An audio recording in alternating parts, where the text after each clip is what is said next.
Leaf பார்க்கறதுக்கு எவ்வளோ அழகா இருக்குல்ல. இந்த லீஃப் டிசைனை அப்படியே நம்ம ஸ்லீவ் டிசைனை கொண்டு வந்தால் எப்படி இருக்கும்? அந்த ஸ்லீவ் டிசைன் எப்படி பண்ணுறதுன்னு பார்க்கலாமா? நம்ம பார்த்தீங்கன்னா யூனிஃபார்ம் கோர்ஸ் லான்ச் பண்ணியிருக்கோம். சம்மர் ஆஃபராக 499 மட்டும்தான். வேணுங்கிறவங்க வாட்ஸ்அப் பண்ணி ஜாயின் பண்ணிக்கோங்க. இப்போ நம்ம ஸ்லீவ் டிசைன் கட் பண்ணிவிட்டு மேலேருந்து 1 இன்ச் மார்க் பண்ணிக்கோங்க, கீழேருந்து 3/4 இன்ச் மார்க் பண்ணிக்கோங்க. பாக்ஸ் பார்த்தீங்கன்னா 1 இன்ச் வந்து வித்து வச்சு போட்டுக்கோங்க. நெக்ஸ்ட் அந்த பாக்ஸில் இதே மாதிரி ஸ்கேலப் டிசைனோ இல்லாட்டி ஒரு பேப்பரை வெட்டி ஸ்கேலப் டிசைனோ வச்சு இதே மாதிரி ஸ்கேலப் டிசைன் வந்து வரைஞ்சிக்கோங்க. 3 ஸ்கேலப் வர மாதிரி நான் ஃபஸ்ட்டு வரைஞ்சிருக்கேன். வரைஞ்சிட்டு இதை வந்து நம்ம அப்படியே கட் பண்ணி எடுத்துடலாம். கட் பண்ணி எடுத்துகிட்டு இந்த லைனிங் பீஸை அந்த மெயின் பீஸ் மேலே போட்டுட்டு நம்ம ஸ்டிச் பண்ண ஸ்டார்ட் பண்ணலாம்.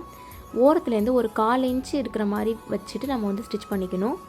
ஸ்லோவாக ஸ்டிச் பண்ணுங்கள். அந்த ஸ்கேலப் டிசைன் வந்து அழகாக இருக்கிற மாதிரி இருக்கணும். ஸோ இப்போ ஃபுல்லாக வந்து பார்த்திங்கன்னா ஸ்டிச் பண்ணி முடிச்சாச்சு. பண்ணிட்டதுக்கப்புறம் பார்த்திங்கன்னா நம்ம கட் பண்ணி எடுத்துக்கலாம்.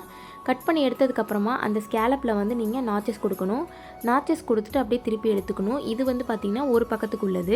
மொதல் பக்கத்துக்கு பாக்ஸ் போட்டு ஸ்கேலப் போட்டிருப்போம். அடுத்த பக்கத்துக்கு பார்த்திங்கன்னா மேலேருந்தே இதே மாதிரி ஃபுல்லாக ஸ்கேலப் போட்டு அதை ஸ்டிச் பண்ணி எடுத்துக்கணும். இப்போ நான் வைக்கிற மாதிரி பொசிஷனில் வச்சிட்டிங்கன்னா உங்களுக்கு லீஃப் வந்துடும்.